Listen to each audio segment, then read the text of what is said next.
एक छोटे से आइलैंड पर रात के 11 बजे बीचों बीच खड़ी थी एक लड़की। उसके कपड़े जगह जगह से फटे हुए थे।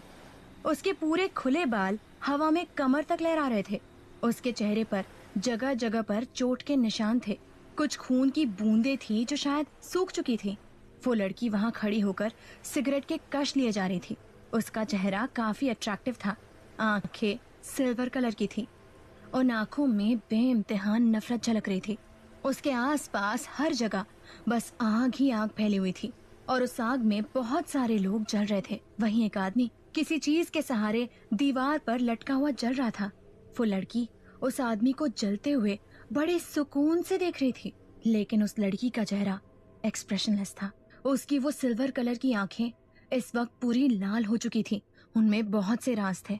तभी आसमान से 2-3 चॉपर्स की आवाज आने लगी। उन चॉपर्स की वजह से उस लड़की के बाल हवा में उड़ने लगे।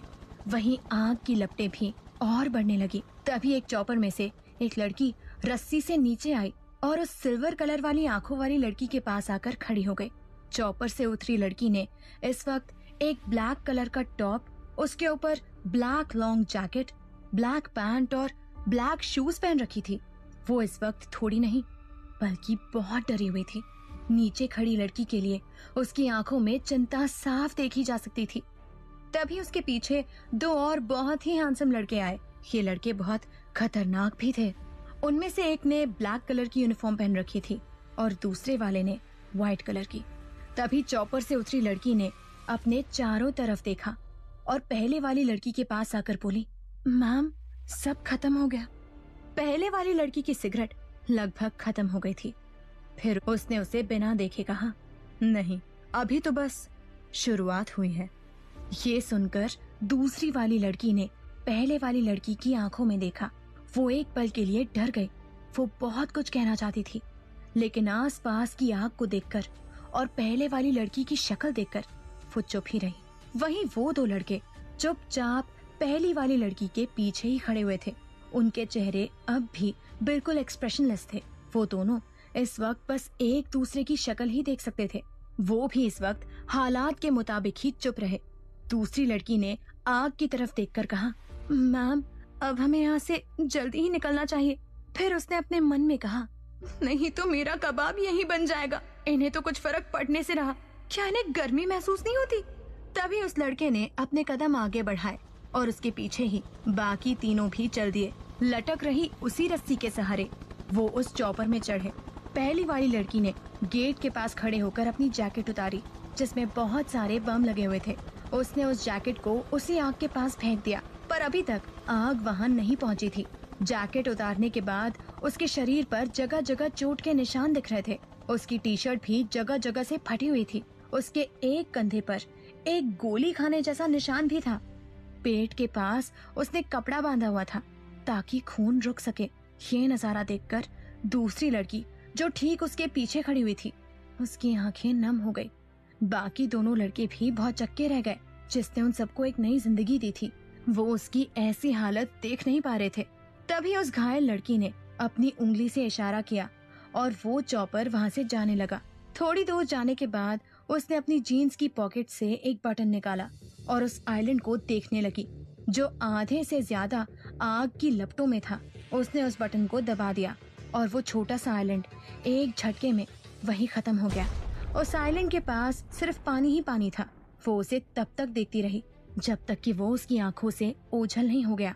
वहीं जितने भी लोग उस चॉपर में थे वो ये सारा नजारा देख रहे थे। उसी वक्त उस घायल लड़की की आंखों के सामने एकदम अंधेरा छा गया और वो नीचे गिरने लगी। तभी तीनों जोर से चिल्लाए, मैम! दूसरी तरफ कश्मीर में कई ऑफिसर्स एक खाली ग्राउंड में इकट्ठा थे। सबने अपने हाथों में अपनी अपनी गन्स पकड़ी हुई थी। माहौल काफी तनाव भरा था। एक ऑफिसर बाकी सभी ऑफिसर्स को कुछ समझा रहा था और वो सब उसकी बातों को काफी ध्यान से सुन रहे थे। उन्हें किसी के आने का बेसब्री से इंतजार था, इसलिए सब थोड़े नर्वस भी दिखाई दे रहे थे। एकदम से वहाँ एक सायरन बजने लगा। सब पूरी तरह से अलर्ट होकर खड़े हो गए। शायद उन्हें इस सायरन के बजने का मतलब पता था। उन्हीं के बीच से एक 28 से 29 साल का नौजवान चलते हुए आ रहा था। उस शख्स के साथ ब्रिगेडियर सर और कर्नल सर भी थे। खास बात तो ये थी कि उस नौजवान के चेहरे पर नकाब था, सिर्फ उसकी तेज तरार आंखें ही नजर आ रही थी। वो नौजवान चलते हुए सबके सामने आकर खड़ा हो गया। उसने अपनी नजरें एक बार सबके ऊपर घुमाई। उस शख्स का ऑरा काफी खतरनाक लग रहा था। उसकी नजरें ही सामने वाले को अपनी घुटनों के बल लाने के लिए काफी थी। उस शख्स को वहां देखकर कुछ ऑफिसर्स के माथे पर पसीने आ गए थे। जो ऑफिसर्स बाकी सभी को कुछ समझा रहा था, उसने पहले डरते हुए उस शख्स की तरफ देखा और फिर बाकी सभी ऑफिसर्स को देखकर तेज आवाज में बोला, आप सभी के सामने जनरल चीफ मौजूद हैं। आप सभी हमारे बहादुर और जाबाज ऑफिसर्स हैं जो अपने देश के लिए कुछ भी करने के लिए तैयार हैं और इसलिए आप सभी आज जनरल चीफ के सामने मौजूद हैं। सभी ऑफिसर्स के चेहरे पर एक प्राउड सी मुस्कान आ गई। उस शख्स ने फिर सभी ऑफिसर्स को कुछ बातें समझाई। कुछ देर बाद उन सभी को वहां से भेज दिया गया। अब वहां पर सिर्फ ब्रिगेडियर सर, कर्नल सर और वो शख्स ही था। ब्रिगेडियर सर मुस्कुराकर उस शख्स से बोले, हमें खुशी है कि आप अपने देश के लिए इतना सब कुछ कर रहे हैं, लेकिन दुख इस बात का है कि आप यहाँ से जा रहे हैं। हम पूरी कोशिश करेंगे कि हम आपकी सिखाई गई बातों पर खरे उतरें। उस शख्स ने बस हाँ में सर हिला दिया और ब्रिगेडियर सर और कर्नल सर से हाथ मिलाकर वहाँ से जाने लगा। ब्रिगेडियर सर और कर्नल सर उसे जाते हुए देखकर मुस्कुरा रहे थे। उनके चेहरे पर एक फर्क नजर आ रहा था और दिलों के अंदर एक नया जज्बा। वहीं सुबह के 8 बजे कहीं दूर मनाली में एक बड़े से घर में बहुत चहल पहल थी। उस घर में बहुत सी तैयारियां हो रही थी। उसी घर के लिविंग रूम में सोफे पर बैठी एक बूढ़ी औरत डांट डांट कर किसी को ऑर्डर दे रही थी। पता नहीं कहाँ मर गए सब, अभी कितना सारा काम बाकी है। बस मेरा पोता आता ही होगा, लेकिन अभी तक उसके मनपसंद लड्डू भी तैयार नहीं हुए। इनसे मिलिए, ये है हमारे हीरो की दादी, जिनका नाम है कल्याणी सिंघानिया। ये बेशक बूढ़ी हैं, लेकिन लगती बिल्कुल भी नहीं है। ये बहुत तंदुरुस्त है। अरे भाई, आखिर हो भी क्यों ना, इनकी जानी दुश्मन इनका ख्याल जो इतना रखती है, इनसे चुप बिल्कुल भी आ नहीं जाता।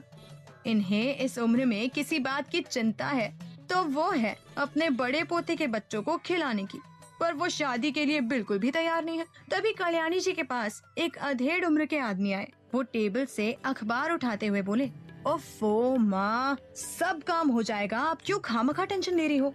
इनसे मिलिए, ये है हमारे हीरो के डैड, यश सिंघानिया। इनका खुद का एक बिजनेस है जो देश के साथ साथ दूर विदेशों में भी फैला हुआ है। ये चाहते हैं कि इनका बेटा इनके बिजनेस को संभाल ले, लेकिन उसे तो सिर्फ अपने देश की सेवा करनी है।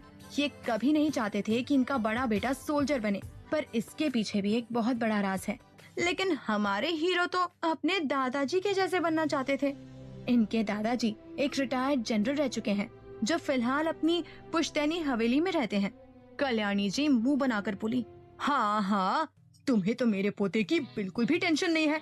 यश कुछ नहीं कहते, तभी अंदर से एक आवाज आई, हाँ ब्यूटी क्वीन, डैड सही कह रहे हैं, सब वक्त पर हो जाएगा। अब बेकार में स्ट्रेस मत लो, वरना आपका बीपी हाई हो जाएगा। फिर आपके हैंडसम किंग हमें छोड़ेंगे नहीं और ऊपर से कहेंगे कि हमने उनकी क्वीन का ख्याल नहीं रखा। तभी कल्याणी जी और यश वहाँ देखते हैं जहाँ पर एक क्यूट सी लड़की खड़ी थी। उसने इस टाइम शॉर्ट्स और क्रॉप टॉप पहन रखा था। उसकी आंखों का कलर ब्राउन था और उस पर मोटा चश्मा भी चढ़ा हुआ था। वो करीब 20 साल की थी। ये है सिंघानिया फैमिली की इकलौती लड़की, जिसका नाम संजना सिंघानिया है। इसे सब प्यार से संजू बुलाते हैं। वो यश जी के पास आकर बैठ गई। तभी यश मुस्कुराकर उसके सर पर हाथ रखकर बोले, उठ गई मेरी गुड़िया। संजू बोली, हाँ डैड, और उनके गले लग गई। तभी कल्याणी जी उसे ताना मारते हुए बोली, हाँ गुड़िया, बड़ी जल्दी उठ गई हो आप। वैसे आपने क्यों तकलीफ की, हम सभी ऊपर आ जाते। ये सुनते ही संजू उनके पास आकर बोलती है, लगता है मेरी ब्यूटी क्वीन आज नाराज है मुझसे। लेकिन क्यों? वो अपने कंधे से उनके कंधे को झटका देते हुए बोली। तो कल्याणी जी बोली, हट पागल, जा देख कर आ मेरी जानी दुश्मन कहाँ है और अभी तक मेरे पोते के मनपसंद लड्डू बने या नहीं बने।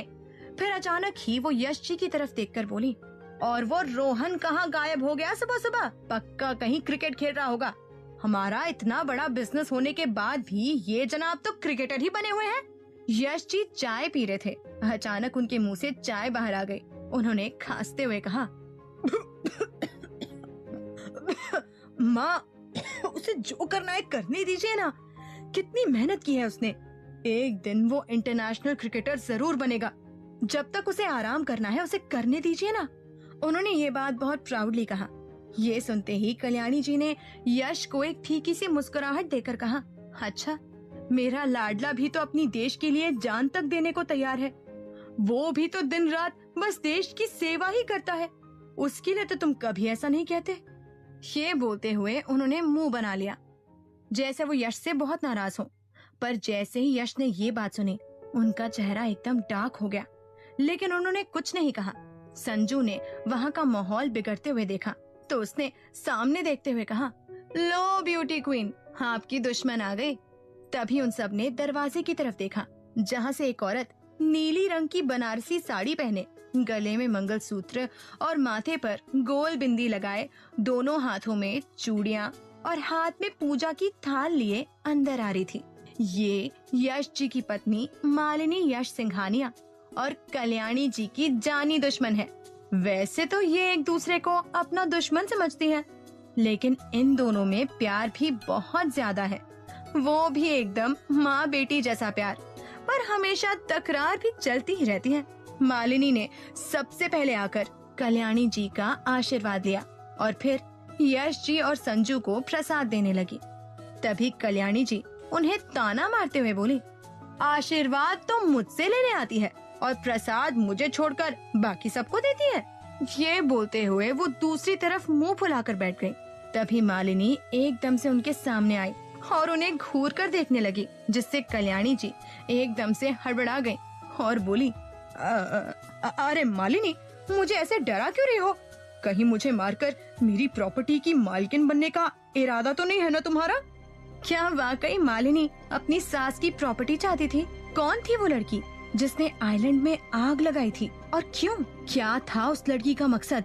कश्मीर में कौन था वो शख्स जिसने अपना चेहरा ढका हुआ था? इन अनकहे सवालों का जवाब जानने के लिए सुनते रहिए हुई तेरी दीवानी, सिर्फ पॉकेट FM पर।